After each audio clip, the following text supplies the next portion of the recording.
Good morning, motor cars. It is Friday, August 25th, and I just saw my daughter off to college, so we're heading back into the school season again.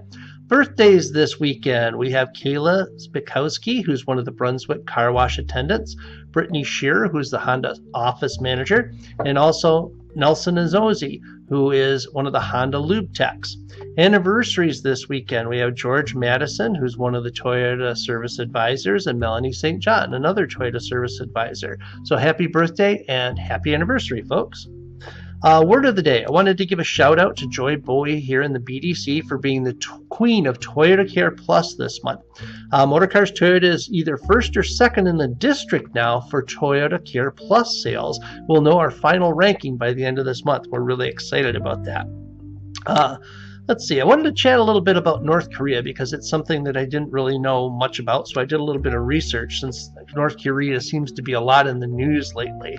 And I found out that the country itself is about the size of Pennsylvania. Most of the people are farmers, but only about 20% of the land is arable, and less than 3% of the roads are paved. Half of the population lives in extreme poverty. That number is about 15% for the U.S. by comparison. Their calendar is based on founder Kim Il-sung's birth date. So in North Korea, it's the year 102. Kim Il-sung was Kim Jong-un's grandfather. In the 1990s, almost 2 million North Koreans starved to death as a result of erratic farming policies and also floods. Technically, North Korea is not a communist country, it's Juche. Juche's philosophy rejects dependence on others, emphasizes using one's own brains, and believing in one's own strength.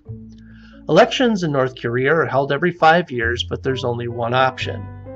Most of the traffic lights don't work, so traffic is controlled by traffic cops. The Ronaldo Mayday Stadium is the largest stadium in the world. It can hold 150,000 people.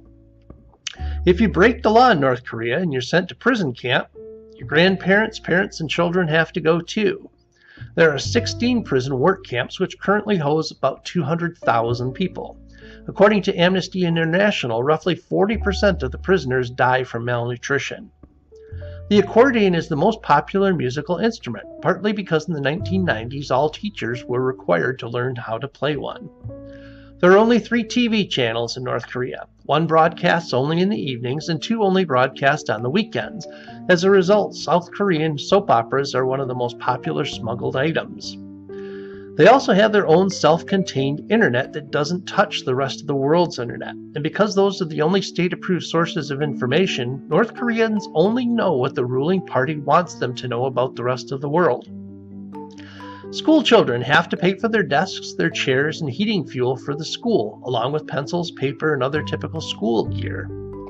North Korea itself doesn't have very many cities. Pyongyang, the capital, only allows members of the ruling class and their families and their allies to live there. North Korea has a huge military, 1.2 million soldiers, about the same size as ours, even though it's a much, much smaller country. That's all I've got for you. Have a good weekend, motor cars.